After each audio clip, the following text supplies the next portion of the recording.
Ladies and gentlemen, welcome to the Jeffrey Time. Hey, welcome to Studio Day Heffrey. We're going to do a couple of different things today. I got a mock draft roundup with who the Cowboys have been taking in people's mock drafts. We're going to talk about Dan Quinn and what he's going to mean for the Cowboys. And then I'm going to run you through one of my mock drafts that I did this morning just for fun, because after watching the national championship game last night, a lot of people asking about Christian Barmore, the defensive tackle at Alabama that had a great game. And he's probably the top defensive tackle in this draft class, in a bad draft class. So you got to figure out, okay, where does that go in a draft? And how do you get there? And what's the draft look like with Christian Barmore? I got you covered. I'm also rocking the fake dip today, the Smoky Mountain, no tobacco. And I got to tell you, it's pretty terrible. But this is day 3-ish with no tobacco. So if you're quitting something too, we're accountability buddies. Let's go. Dan Quinn. What you're getting is basically the undoing of Mike Nolan. You know, it's funny how these things happen. You had Chris Richard and Rod Marinelli, where it was like, oh my gosh, they are so predictable. And people were thinking of it as like Rod Marinelli, Monty Kiffin, Tampa 2. They weren't a Tampa 2 team. They were more of a cover 3 team, which means you have a deep safety, your corners have deep, and then you got another safety who's coming down, right? By the way, I'm not a big cover 3 guy these days. I'm a cover 2 guy these days. I believe 2 deep safeties don't let people beat you in the passing game. And if they really want to run the ball all day, good for them. Go get them, Tiger. Tear me up 4 yards at a time. But you do have to make adjustments if you're giving up 5 or 6 or 7 yards a carry. But regardless, what are you getting in Dan Quinn?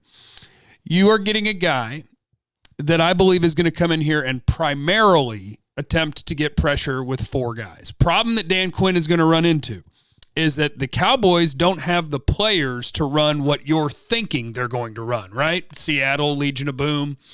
Problem with that is, I would love for them to do the same thing. All you got to do is find prime Richard Sherman, prime Cam Chancellor, prime Earl Thomas. What'd you have? Bobby Wagner, KJ Wright, Bruce Irvin, Michael Bennett, Cliff Averill. Yeah, just get all those guys and you can run it no problem. So do I think he'll be able to run what he ran in Seattle? No. And did he do some different things in Atlanta? Yes. But what you're really getting is just the undoing of Mike Nolan, where you're saying, all right, you weren't putting our guys in the best position to succeed. We're going to scrap all that, and we are going to go back to something that's more like what was being run with Chris Richard and Rod Marinelli. Now, if they wanted to truly run that, they would need to upgrade the roster significantly. Trevon Diggs can run cover 3, no problem. You don't have the free safety for it. You don't have a second corner for it. Maybe Patrick Surtain or Caleb Farley could be that. Maybe Trevon Merrick. Like maybe we could draw up a scenario where you can try to get the personnel in place for this. But they're going to have to be more than just, hey, we run 4 down linemen and we run cover 3. They're going to have to be more than that. And because I'm not going to forget that 2 years ago, you know what was being complained about? Predictability. So there's a balance here. We're going to burn the Mike Nolan stuff. We're going to be like, no, Tank Lawrence is not going to be standing up and doing stupid ideas like that. No, we're not going to ask our down linemen to 2-gap a bunch. No, like your linebackers were better when you were running a 1-gap system. So you're going to get back to that. They're going to get back to what gives our players a chance to succeed. That's what you're going to get with Dan Quinn. If I've been saying a wrong name this whole time, like an alarm bell in my head is going off that maybe I was. But that's what you're getting in Dan Quinn, okay? That's what you're going to get. Now, let's take a look at the mock draft roundup for today and see who people got going to the Dallas Cowboys. Let me kick this out into studio mode. There we go. You guys hopefully can see that. Dane Brugler today hit us with a 2-round mock draft. My guy at The Athletic, Rashawn Slater, is your pick in the first round. He had Trevon Merrick, by the way, TCU safety in the second. Dan Ruppert, Caleb Farley, cornerback, Virginia Tech. At Brentley 12, Patrick Surtain, Alabama corner who you saw last night. And Stephen Haglund. This is, of course, you can see from Troy Hughes, my teammate at 105.3 The Fan, home of the Cowboys, J.C. Horn. If I had to power rank how I have those players ranked, at the moment they're actually in list order. Top one would be Slater, then Farley, then Surtain, then Horn.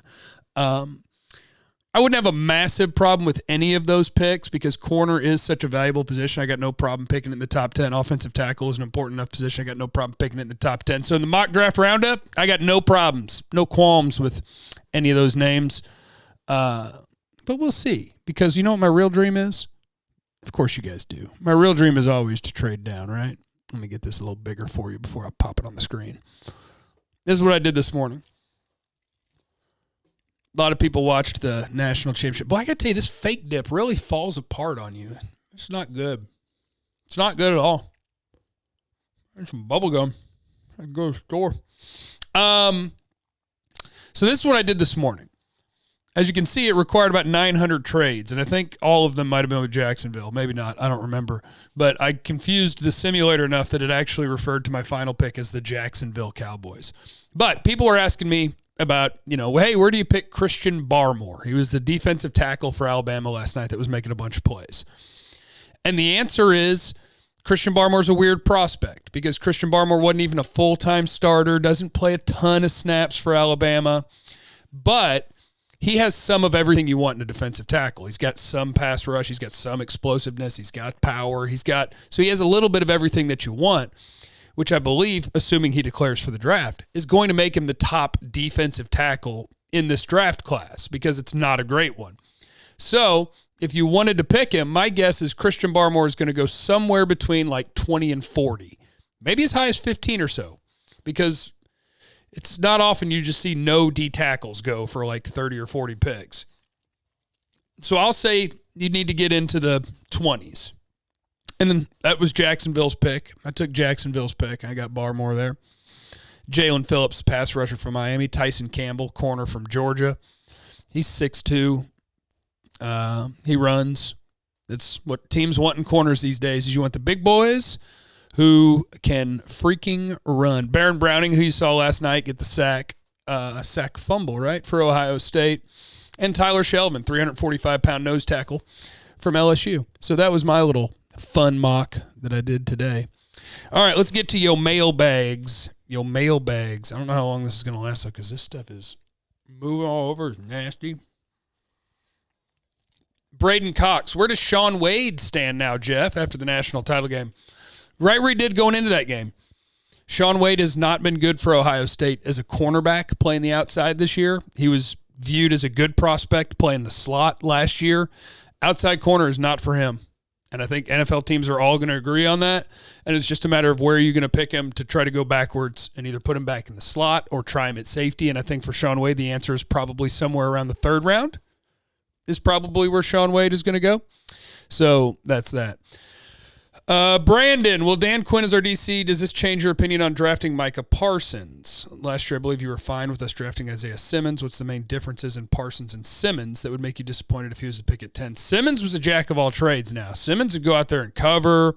Simmons could do everything. My hesitation with Parsons is there are questions about his maturity coming into the league, as well as he's only been playing linebacker for 2 years, and you can see it when he's asked to cover. Coverage is so important. It's so important for linebackers. It's so important. So I'm not comfortable with Parsons at 10. I would have taken Simmons at 10. I just slapped him in at linebacker and said, here we go. Randy, really like the Dan Quinn hire. Comparing his talent in Seattle to what is in Dallas, what will become the number one need to install his system? I believe he runs a 4-3 man 2 normally. 4-3 cover 3.